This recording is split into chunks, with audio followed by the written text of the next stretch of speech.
On today's episode of The Uptake, we're going to talk about tats. We're going to talk about dinos. We're going to talk about the South African word Ubuntu and how all of this comes together. So don't go away.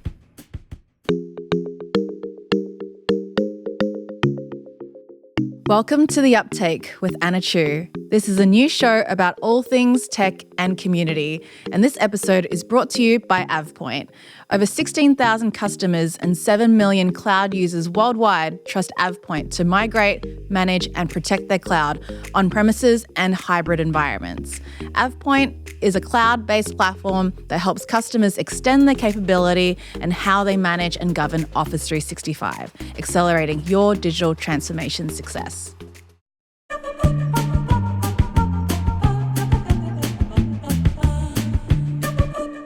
Welcome to The Uptake. This is a new show about all things tech and community. I'm your host, Anna Chu.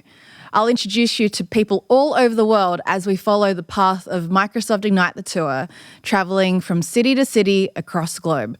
We will cover topics in the world of tech, as well as uncover personal journeys of professional learning, development, and community building. If you're wondering what is community, for me, community is the family you choose. But I want to hear what you think. In this show, we're going to discover and figure this out together. My hope is that through The Uptake, you will meet cool people in the community of tech, hear their stories, and get inspired to be part of a vast and expanded community in your area and beyond. And in today's stop, we're going to Johannesburg, South Africa.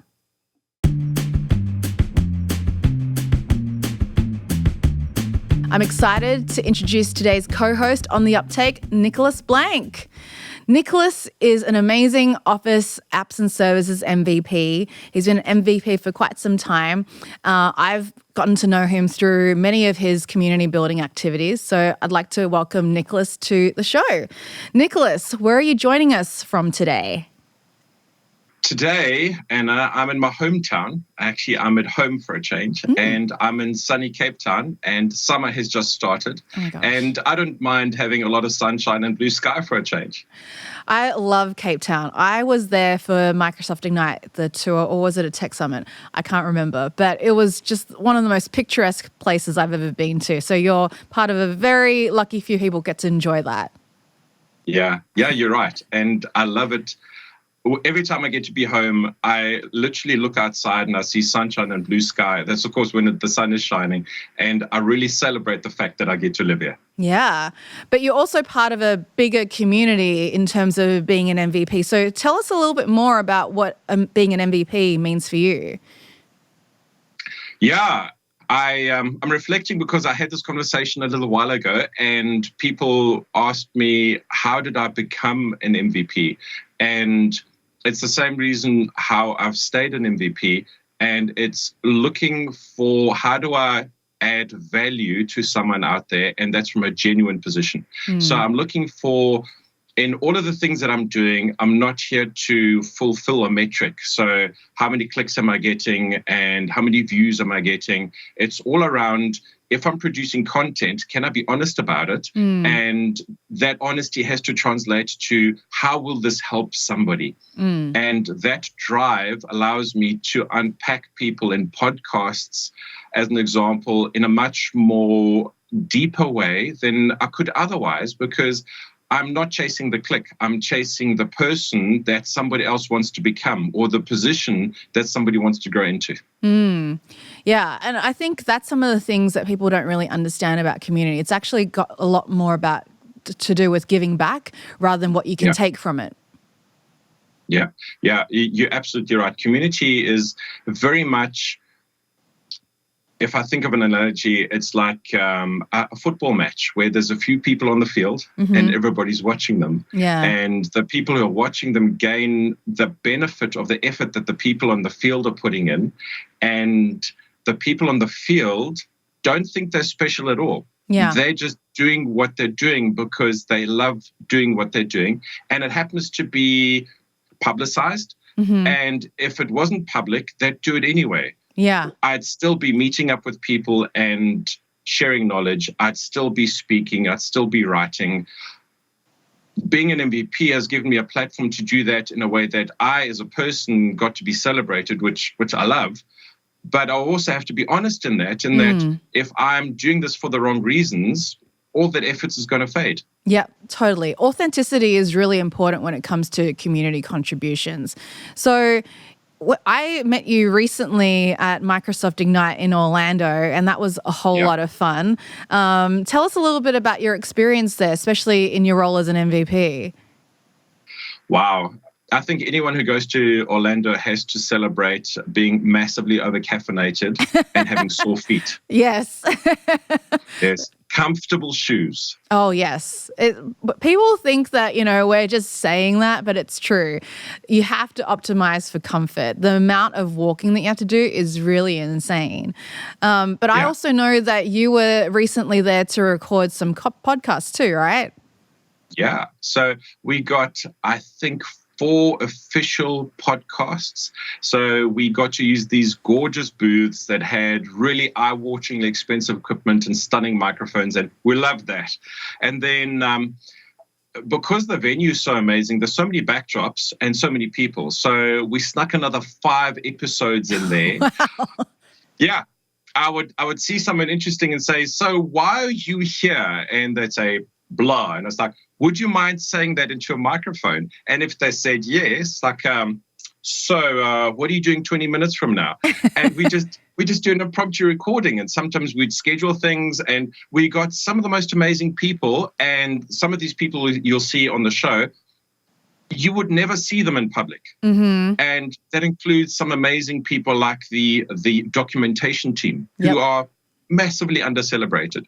We spoke to some of the people on the fast track team who do a job that customers kind of appreciate because they get the result, but people don't understand how amazing these people are at their jobs. And then there's the people in product and engineering. And I think as professional geeks, if I can call us that, in any type of an IT role or developer role, you are normally most attractive to the person who does something that's close to what you do. Mm-hmm. And with that, engineering people are massively important because we want to learn from them. Why did you make that decision? Why is this feature in the product? What did you wrestle with in order to work through the politics in your company to get this feature lit up in the service or on premises or whatever you fought for? And those stories are amazing for helping people grow in so many ways, including, and one of the exchange folks will bring this into an episode, having the bravery to stand for something that eventually becomes a feature, and then someone gains the permission to do that in their own jobs. Yeah, that's amazing. And I don't know if there are other tech companies who are that transparent and working with their community. I hope they are, because it just makes a better product. But I think a lot of this is because of you being an MVP gives you some exclusive access to the product teams and being able to influence them. So, and, from product roadmap to a whole bunch of other things too, right? And they get to understand your perspectives because you're really in the trenches. You're really dealing with many different customers, many different people in the community and hearing their feedback. And all of that is great cyclical feedback for us to keep continuing to deliver value to our customers, which is really awesome. And I got to say, I want to thank you for giving me this amazing mug. It says the community Khaleesi on it. I think that just came from a lot of Game of Thrones banter that we had in a previous podcast. Yes. So thank you very much for providing me with this amazing cloud architects podcast. You're so welcome. Yeah, it's I honestly use it every day when I'm in the office. So thank you again. And I do also need to acknowledge my ceramic dinosaur. For any of you who are listening or watching this podcast, there's a whole community of ceramic dinosaurs thanks to Thready the T-Rex. Community can do so many different things. It can be, really tech-oriented, but it's also completely filled with amazing human beings who have great personalities and even more amazing stories too. So, community can come in all sorts of forms. And I'd really be curious if you could tell us a little bit more about the South African community, especially in the world of tech. What does that feel like? What do you guys do? Wow. South Africa is a country where we've had a lot of things we feel like the lost. So I'll give you an analogy. We had digital satellite television without the disadvantage of having analog satellite TV. And, we didn't have that whole legacy that we needed to tear down. And with that, we just recently got data centers. Thank you very much, Microsoft. Thank you for our data centers. We like to think of them as ours, even though they're yours. They're actually our data centers. And we are a nation that have had to, we call it making a plan. And so it's very usual for us to figure out how do we, in the South African context, do what the rest of the world is doing that we see them doing and celebrate that locally in our context. And so does that mean we use Office 365 in inventive ways to gain productivity for our customers? What does it mean for Azure? And it always comes back down to how do we take that knowledge and then give it back into our local communities where the folks that we're dealing with, we know are struggling with the same things. So very recently, we figured out, for example, how we can take advantage of IoT in the context of power apps. Oh, right. And so, and that's huge, right? And so codeless with, or maybe just literally a line of code while you are getting to play with a cool board like an Arduino or a Raspberry Pi, and you geek out on that a little bit. Or you find a friend in the community who's willing to geek out with you a little bit. And then you build the rest without using any code, and people get to be massively empowered. And what we like about this community thing is that, as an example, I did a keynote for a dev event, which I was stunned by because the learnings that happened after that from the people in the room who said, I learned this and I'm sharing that with this other audience member, was just amazing. And so I think I'm coming back to the same thing of why community is amazing, no matter where you are, not just in the South African context. And for us as a country, we've had a lot of struggles, a lot of political struggles, a lot of inequality, and community is a part of leveling the playing field and finding someone.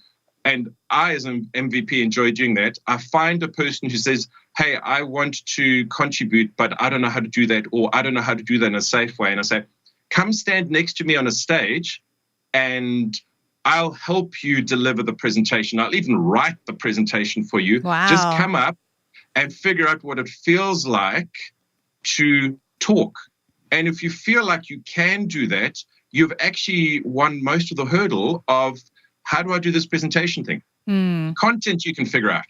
But let's get through the difficult thing of get up on a stage, put a microphone in your hand, and this is going to be amazing for your CV. When someone says, oh, you were the guy or girl who spoke on that topic, will you come do my whatever that is? If it's migrating something or building an app or whatever. And I think in our context as South Africans is finding people who want to do things, don't know that they can, and then helping to uplift them.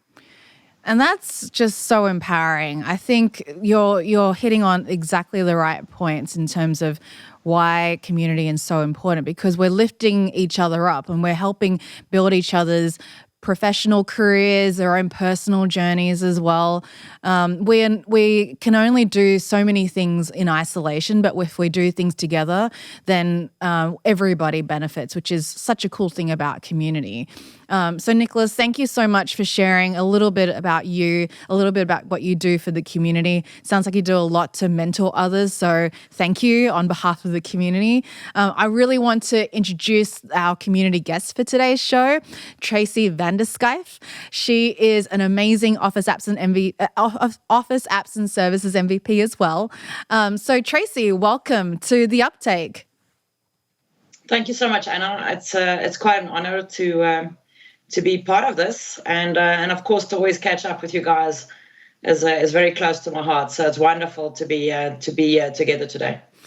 I have known you for a little while now, for probably 3 years or so, and I feel like you are a Microsoft fan through and through. You've even got some very specific tattoos on your body that are very Microsoft focused. But yeah, I mean, look at that amazing artwork. It is so cool. I think we need to get some sort of tweet out there so we can get a bit of a close-up on all those amazing tats. But of course, you're an amazing human being as well. You do a lot for the community. I'd love to hear your perspective on how communities helped you with your career. So definitely going to absolutely support what Nicolas has said as well, is that I've never done any of this for a specific reason other than to help people. But something that the community definitely means for me is that it positioned me in a place to belong to something greater, which is the most special thing that could ever have happened for me. It's just this like you said, family that you choose. Yeah.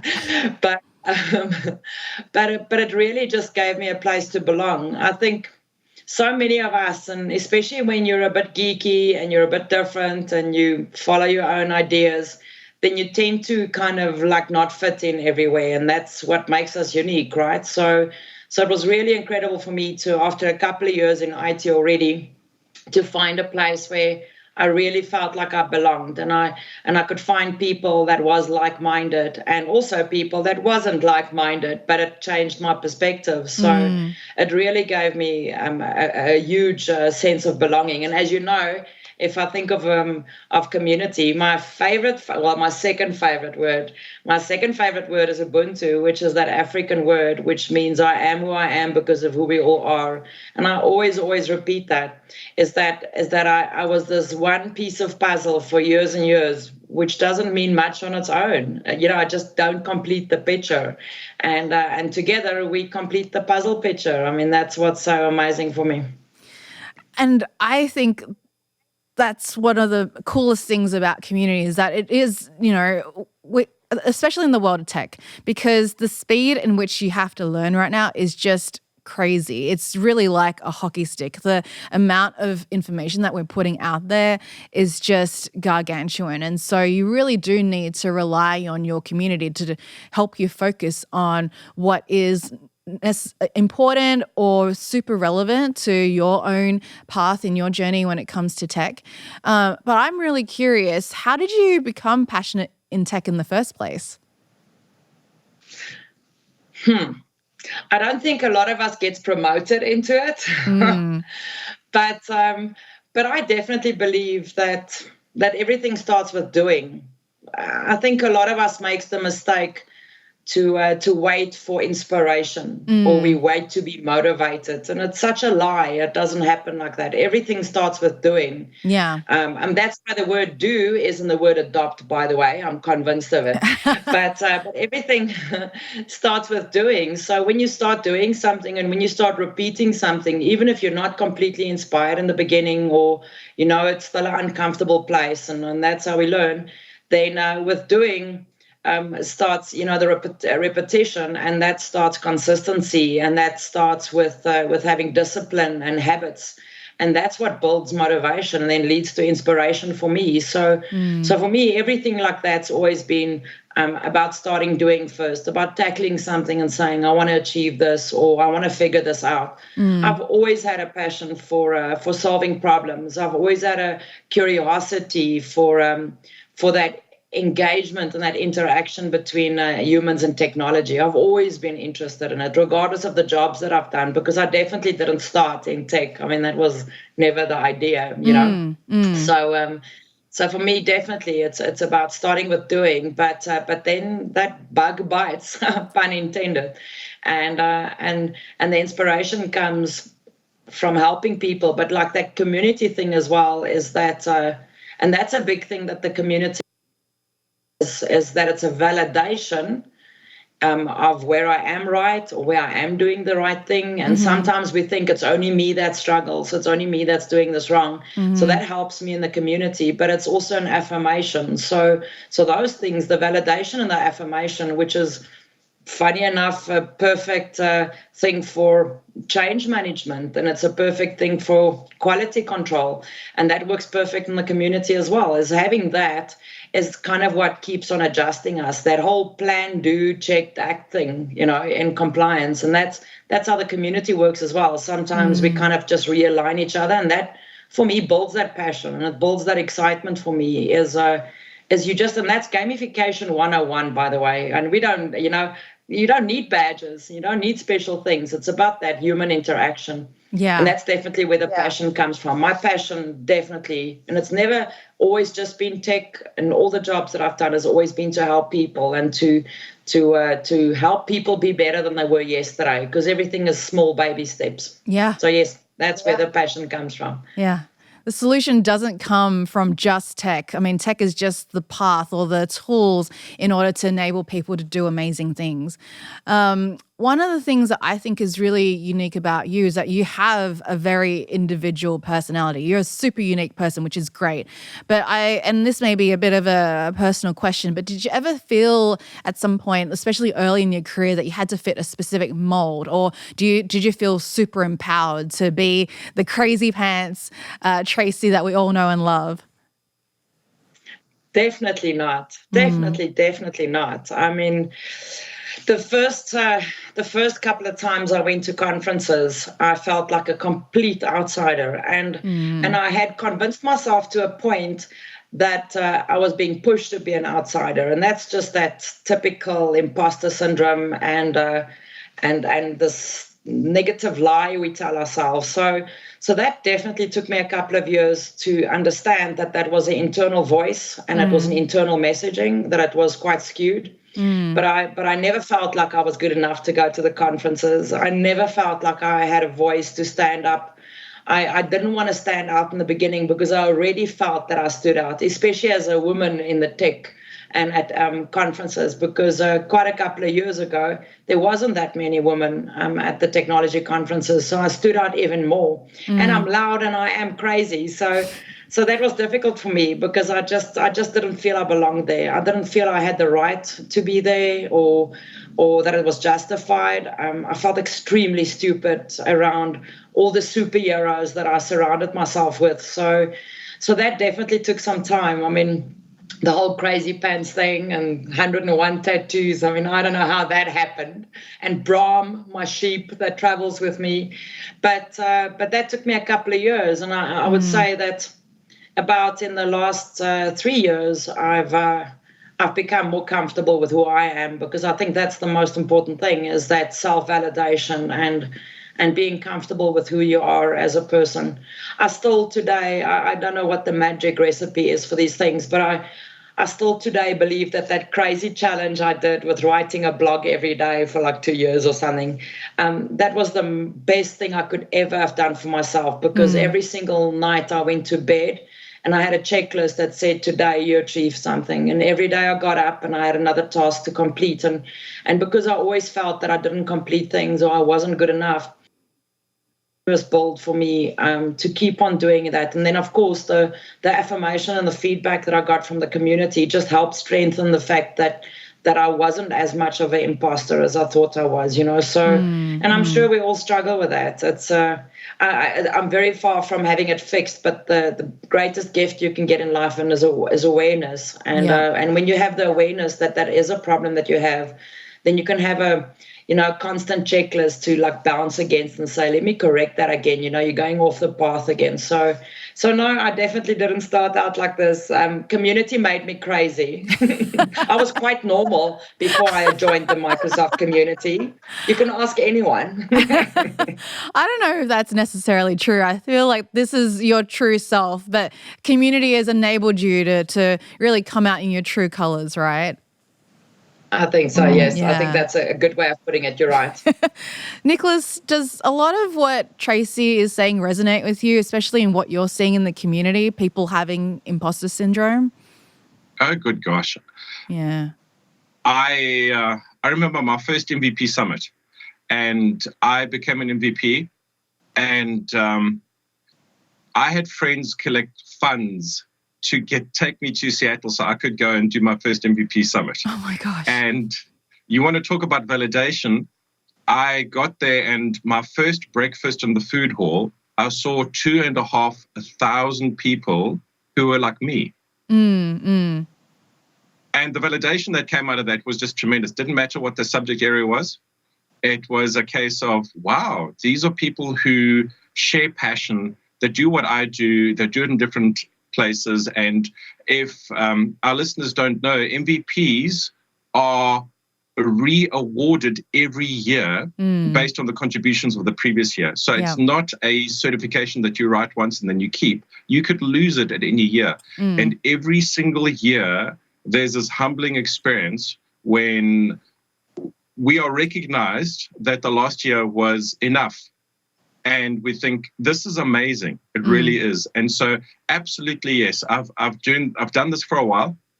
And every single year when it comes to re-award day, I have the same experience that Tracy's describing. Trace, I want to celebrate just for a second that you have become the superhero. And one of the things we want to celebrate is that you blogged every day for 2 years. And what our listeners may not know is that quite literally today, you're back from traveling the world to present the content that you created. And tomorrow you're flying somewhere else to go do the same. And you are working so hard to do what you do. But let's turn this around and ask you, what do you expect back from the community that you give into? And what do you get back from community as a concept? That's a tough one. I'm sure you came up with that, Nick. I don't know. So let's take a step back to why I started blogging. Okay, so let's start right there in the beginning. When I started blogging, this was kind of in the beginning of cloud technologies and Office 365, and I hadn't even met OneNote then yet. Okay, so it was still difficult. But I started blogging firstly for me to find things that I've learned again, because I kind of struggled with that. I would learn something cool or get a nice script for doing crazy stuff on promoted links or something. And then like 2 months later, I was like, how did I do that again? Or, where did I find that code or something? So I started blogging, and it was probably, if I had OneNote back then already and I kind of understood how amazing it was, I most probably wouldn't have done it. So thank goodness things work out the way they do. But I then started blogging as my personal little diary of my learning journey. And apart from the fact that I was outside there, I didn't think anyone would ever find it, because what does it matter? It was just my little public portal where I posted the things that I learned. And I kind of occasionally wrote blogs. I was probably in the first 3 years, I don't know, I wrote about 40 blogs. Okay, it was like very sweet. 40 blogs in 3 years. I mean, it's funny. Anyway, back in the days when I had a life. But anyway, so just to give the listeners and just an idea as well as what happened. Okay, why I did that, to understand, because I didn't wake up one morning and I decided to start blogging that much so that I could get something back. That was never the idea, or to achieve something. It didn't start with a green salad, because no good story starts with a green salad. Let's just face it, okay? It started with wine, okay? and it was the 29th of February, and I've got this thing about numbers, man. I don't know, numbers inspire me. And I was like, wow, it's leap year. What a crazy, amazing day. I was sitting outside of my beautiful garden. The sun was shining. I was drinking amazing South African wine.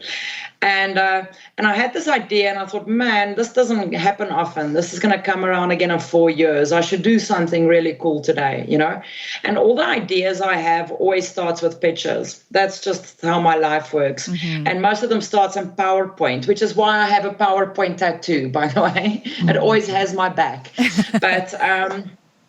But I started drawing this picture, and I don't know how that happened. But for the first time, I realized that Office 365, I went like, 365? That's every day of the year. That's amazing. How did I miss that before? I mean, how embarrassing.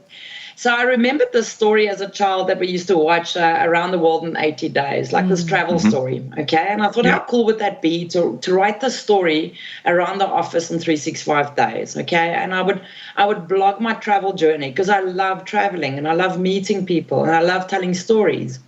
So I knew at that point, and still today, that I wasn't an expert and I couldn't share expert like ideas. And I decided to position it that I would share my learning journey with people. So firstly, is to inspire other people to share when they learn, not only when they think they know everything, because that's a mistake to wait until then, because then you'll never write anything. Yes. So that was kind of my idea, okay? So I went to bed that night. I woke up that morning and I went like, thank goodness I didn't do that. That's crazy. Blanc every day. Oh, my word. But I did, because every good story starts with wine. And I put it on LinkedIn and Twitter and Facebook. Oh, my word. And a lot of people had already come back to me and said, that's a great idea. So I had to start. So the idea behind that was much more like, I don't know, inspired by our image and colors and doing something special, like that special moment in time. And then a second thing around it was to document my learnings. That was very important for me because I know my brain learns and remembers better when I write things down and I can read them again. So that was very important for me. And then I thought I would just inspire people with a learning journey because I didn't think anyone could learn from me because I kind of thought everyone already knew that, okay? Because that's what we do. I mean, why would you share something? Because everyone already knows that. And then with writing every day, like I said, a big thing for me, so I didn't expect something back from community, is the biggest gift I gave was one I gave back to myself. I know that sounds crazy, but the fact that I achieved something every day was the best thing I could ever have done for my self-esteem. I mean, it was the most unbelievable, challenging, difficult thing I'm actually getting teary-eyed if I think of it. The most difficult thing I've ever done in my life. And it really, really was the most amazing thing. So for a long time, I didn't think I'd finish it. Like, I really didn't think I would. I just kept on saying, push as far as you can. And I was convinced I wouldn't finish it. I mean, I was more shocked than the people around me when I actually did finish it. And with people that start coming back to you, that grows that sense of I'm helping someone. So a lot of times, and that's not just blogging or conferences. So if I think of that, what do you get back? Okay, the most amazing thing for me is like sometimes from somewhere in the world, someone will comment on my blog or send me a DM on social media and say, Trace, thank you so much. I was so alone in the world. I've got this little office in the basement. No one ever speaks to me. I'm supposed to figure out SharePoint or whatever. And you were there for me when I needed you, and you've helped me, and you've helped me get through it when I felt alone and I was struggling. I've had people come up to me, a person come up to me after a conference and says that they were in a bad place and they wanted to commit suicide, and just me being open and being vulnerable changed something for them. And it's those little things that honestly, just one of those things in a year is what changes it for me, because I was that person. I was that person who sat in the basement and tried to fix things, and I was desperate and I felt like a loser, and I was afraid and I was alone. And back then I wasn't part of social media. I didn't understand that I could go on Facebook or Twitter or LinkedIn. It was just me. I would try and go and search for something and find a blog and not understand it. I didn't have a support network. So in a way, what I'm getting back from this is my support network. And support isn't always being helped. Support is helping as well as being helped. And a lot of times, most of the times, I learn from people asking me questions, because some people are afraid of figuring something out. So I've learned most of what I know from people asking questions. I think that's super important for me. So that's what I get back from the community. I never did it, like you said, for the clicks or for the number of some things. I just wanted to share my journey, and I wanted to be a light in the tunnel for someone who felt that they weren't good enough to share their story, or that they thought it was only them that didn't know things. And here I am. I don't know things either, and I think that's the big thing for me. A lot of this comes from, you putting yourself out there and being vulnerable. You put out a challenge to yourself to blog for every single day for a year. And so not only were you accountable to yourself, but you had put it out there in the universe, on the internet, to say, I am going to blog for every single day for a year, which challenges you, which also helps people understand, hey, she is learning just as I'm learning, and it's totally relatable. So I think when people think about, starting out in the community and what they do, I think a lot of people are quite afraid because they feel like they have, again, that imposter syndrome that you mentioned, that I don't know enough, I don't feel like I'm qualified to be an expert, So do you have any guidance or tips for people who want to start out in their journey to give to the community for it gives back to them? Absolutely. So like I said, I've been there. I understand what it's like. The first big conference that I went to, apart from like locally in South Africa, was a SharePoint conference in Vegas. So that wasn't just my first big conference. That was also the first time overseas for me, outside of South Africa. Yeah. And then I went to a place with 10,000 people in it, like back then. Yeah. And I remember walking around there and I was in awe. I couldn't believe that I was seeing people that I'd been following on social media and people that helped me out. I just couldn't believe it. And I still remember that feeling today. And my message to anyone, because I get people coming up to me now, saying that, and that's so special for me. They'll say that, Trace, I've been reading all your blogs and, I've listened to your webinars or something, or your videos on YouTube. And I just want to say, that it's a big moment for me to meet you. And I'm like, I remember that, I'll never forget that. And firstly, I want everyone out there listening that to remember that we're just human. Yep. Please always come up and introduce yourself, because you're the most important person in the room. I can promise you that. It's not me. So don't be afraid to go out and go meet the superheroes that you've lined up and the mentors that you've lined up for yourself. Don't ever forget that everyone has something to learn from someone. I always tell my students and even the people in my rooms is that right at that moment in that room, if we're 50 or 100 people, we must probably have enough ideas to solve any problem. And that's what community does. One of my favorite sayings is that you don't have to know everything. You just need to know everyone who does. And that's your magic power. So you don't have to know everything. And you'll never be in the opportunity again where you know everything. That time's gone past. The era that we live in is the digital transformational era that we live in is changing every single day. You're going to wake up tomorrow morning and then the settings wheel in SharePoint is not in the right-hand corner anymore. And that's how it works. So you need to get out of that comfort zone. You need to get comfortable with learning more regularly. And you need to know that you have things that you can share with other people. The things that you think is normal is not normal for other people. The first time I ever spoke at a conference, like in front of, like publicly, on a stage, first time ever, not even at work.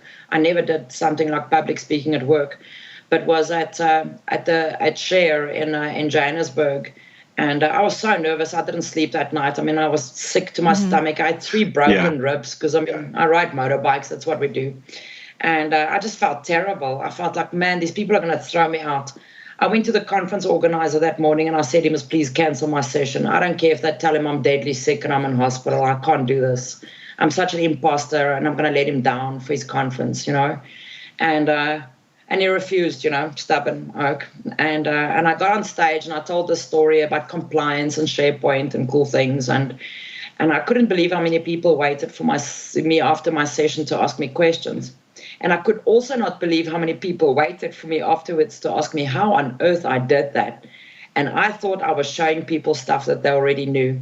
So don't ever forget that, is everyone has something to learn from everyone. You have a story to tell. And the more you tell that story and the more you share it, the more you learn. That's the perfect thing of learning through sharing. So that's my best advice is speak up, even if your voice shakes. And I promise you there's a lot of us here.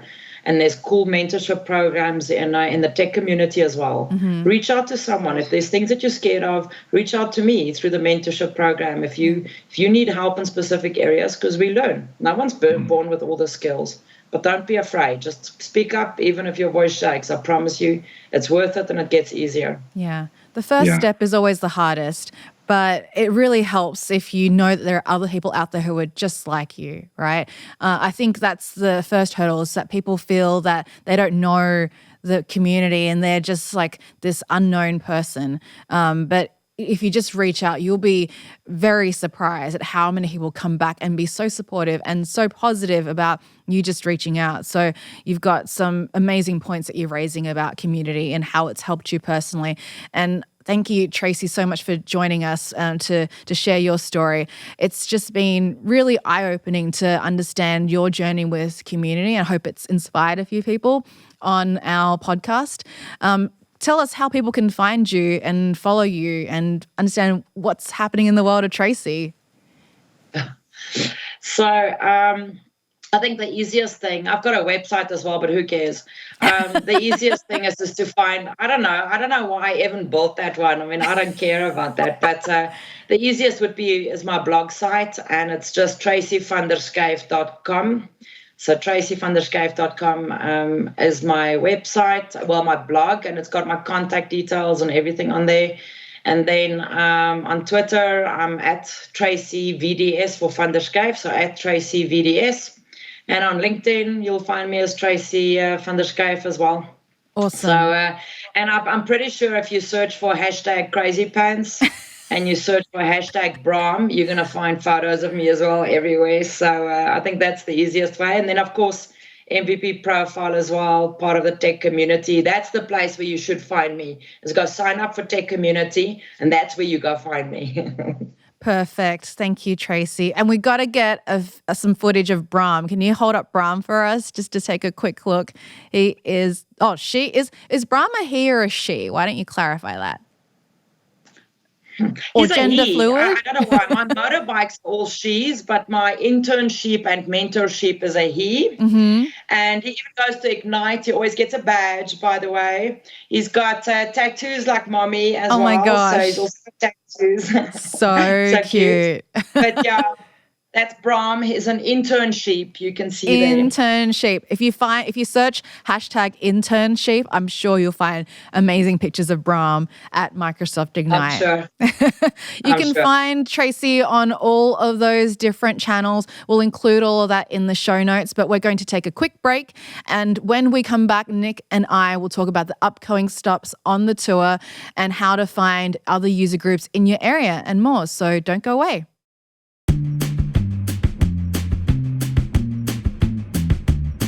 Welcome back. This is The Uptake with Anna Chu, and I am joined by my co-host, Nick from South Africa. We were also just talking with your friend, your peer in the community, Tracy Vanderskyf, and we had an amazing conversation. Did you have main takeaways from what Tracy talked about? Oh, good gosh. I think the first one has to be honest vulnerability, which I think is just such a scary thing to put out there as a public anyone. Yeah. And the fact that Tracy shared that you put out a challenge on something as public as Twitter, or as unforgiving as Twitter. And then we've seen the flame wars, right? Oh, yes, we have. She followed through. And I think part of her success is that she chose to be vulnerable, stayed vulnerable, and then delivered in that vulnerability. And with some of the stories that she shared, I don't know how you can't be moved by the fact that her success in being human and finding a voice is helping other people not only to find their own voices, but also just to carry on and do something difficult. And that something difficult is their day jobs. Yep. And learning. I mean, there's just so much to learn. And I think one of the key points I really heard was that it can be very lonely out there. And it can be quite harsh too. Like you say, Twitter may not be the most friendly place out there, but I often quote that where we are in the tech community, we've found a really nice corner of the internet. People are actually quite, they give a lot. They really do share a lot about what they're learning. They share about their professional lives as well as their personal, which I think is pretty awesome. And I'd be curious to hear from your point of view, do you feel that the Microsoft community online is just a little bit more friendly than the rest of the world? Yeah, I do. And look, it's part of adulting that we have to deal with failure, and sometimes in a very public setting. Yeah. And something that I enjoy is what you have done in finding people who've contributed in tech community and then celebrating them. Yeah. And you just have to go to the tech community homepage, and the fact that someone is being celebrated for doing something and helping somebody else, I think that is probably one of the nicer things about tech community. Yeah. Besides the fact that it's good at what it is in terms of a knowledge resource. There's a bit of a magic sauce happening there, where you have this vibe that starts and it's empirical and it builds and it builds and it builds. And it's difficult, as you know, to maintain that balance. Yeah. And I've seen how hard you've worked in terms of what do we do this year at Ignite? Yeah. Because this worked, this didn't work. And what are we doing that's really for the best of our attendees? And I'm not paid to say this, and this is my opinion. I think what you're doing has bred success because I think people can feel that something's being done for them. And I think that, to me, epitomizes tech community. It's not just another forum to get people to interact with a vendor. Yeah. And we've seen how vendors have done that to try and generate interest and drum up some kind of a passion for the product. The fact that people are passionate about technology and each other is a wonderful magic source that is self-replicating to an extent. But I think a lot of it is because it shows how much you care about the community as well. Yeah. I mean, it's kind of funny. Ultimately, the tech community, techcommunity.microsoft.com is a Microsoft community, an online community, but we're just there to facilitate the conversation, whether it be about Microsoft products or about things that are kind of related in terms of learning or finding resources or just getting connected with other humans of IT. We just want to be that platform that enables people to connect with each other. One of my favorite stories is hearing about someone who interacted with other people on the tech community for quite some time and then getting them to meet face to face. I think I think some BFFs in the tech community include Adam Deltinger from Sweden and Chris Horde, who's from the UK. Chris Horde is an MCT who we interviewed as part of the London episode, but he's got a really great friendship with a number of people in the tech community. And when Adam and Chris met for the first time, it was like a crazy reunion. You've known them for such a long time, but then you actually get to meet them face to face and share a beverage with them, you know, which is really, really cool. And I think that's some of the things that people don't really realize is that, you know, when people think of community, sometimes they think of it as an exclusively online community, but that's not true. You do get to meet face to face, and a lot of it can come from meetings through events like Microsoft Ignite or Microsoft Ignite the Tour. In fact, that's exactly where I met you first. I think it was in the previous iteration of it as the Microsoft Tech Summit. I think did we meet in Joburg or did we meet in Cape Town? Gosh, I'm going to give my age away and say it's been a while. It's so difficult to remember. But I do remember that you were the person behind the stand, and and lots of stuff was happening, and you were just rolling with the stuff that happened and went wrong. And it was nice to put a person to the name and to the public persona. And it's so easy to forget that in an online world, is that we can hide behind this moniker or this avatar and forget that there's a human being behind that who is trying, or hopefully there's not a human being behind that who's trying to be malicious to another person. And the tour is great for that, because you get to be on the ground in a country where you have to localize your delivery for either a market or a particular community, or even for a language like you had to do in Tokyo. And that's just so humbling. Yeah.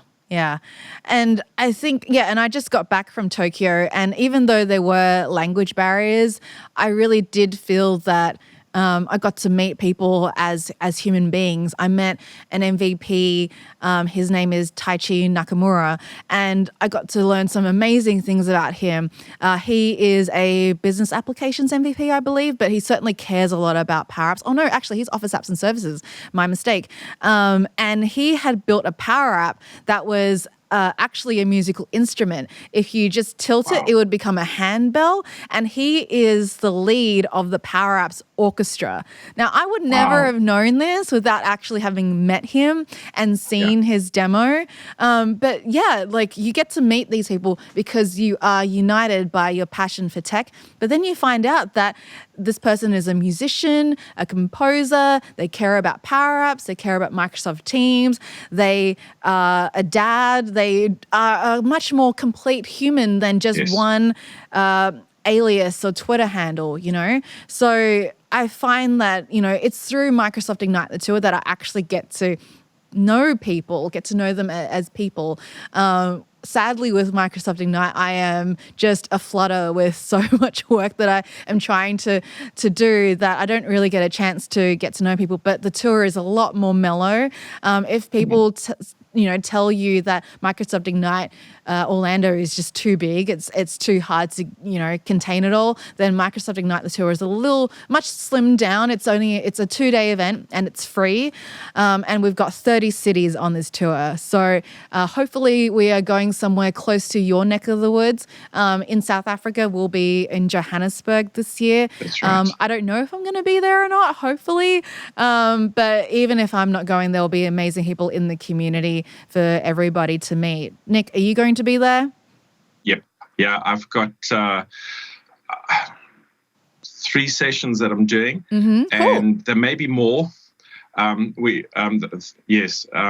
say yes to things that come our way, and then afterwards you think, should I have done that?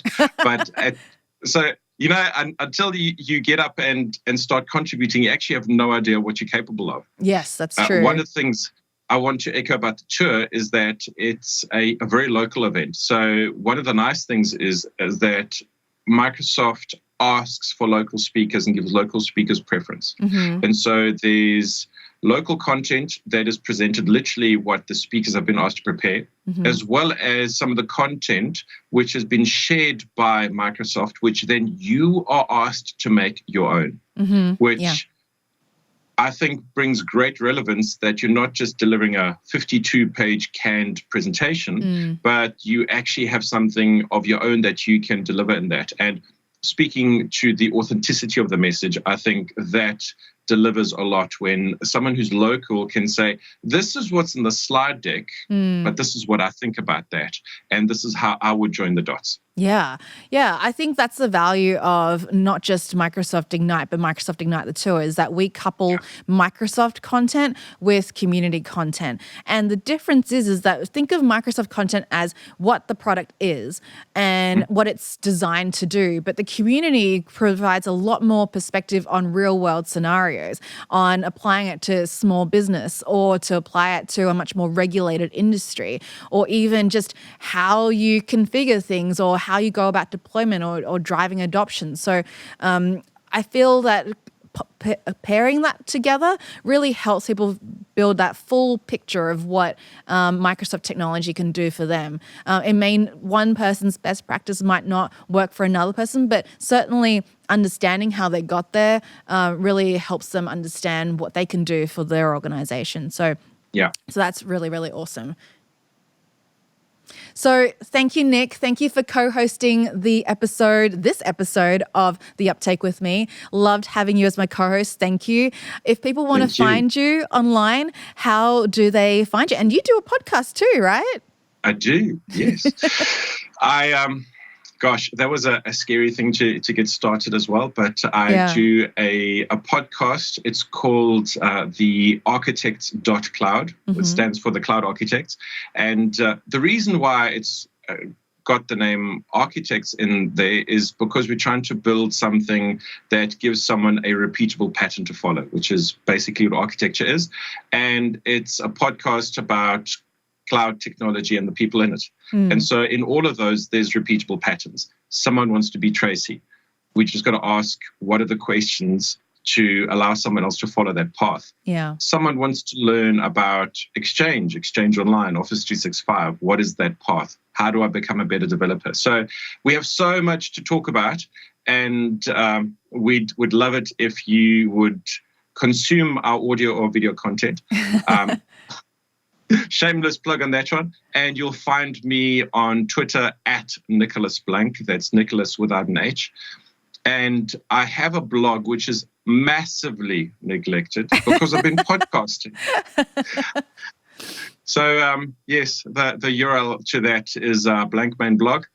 And it's good to build a persona and share that persona no matter what that actually looks like. And if you've got to try again and go from Blankman to being a podcaster, that's part of the fun of trying things and failing fast or not failing fast and just moving on to where the next thing is. Yeah, experimentation is definitely one of the traits of community. You just got to pick yourself up and try something different or try it again because you never know what might happen.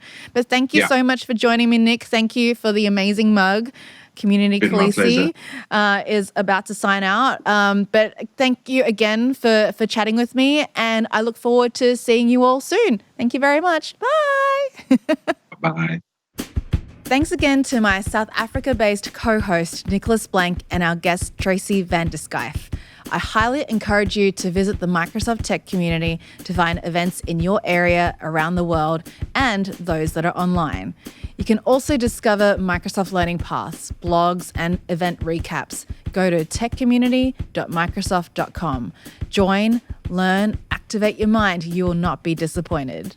If you'd like to reach out, share your favorite community story, or send us some swag to be featured on the desk at the Uptake, you can follow me at _ACHU on Twitter. Please subscribe to the show and write a review.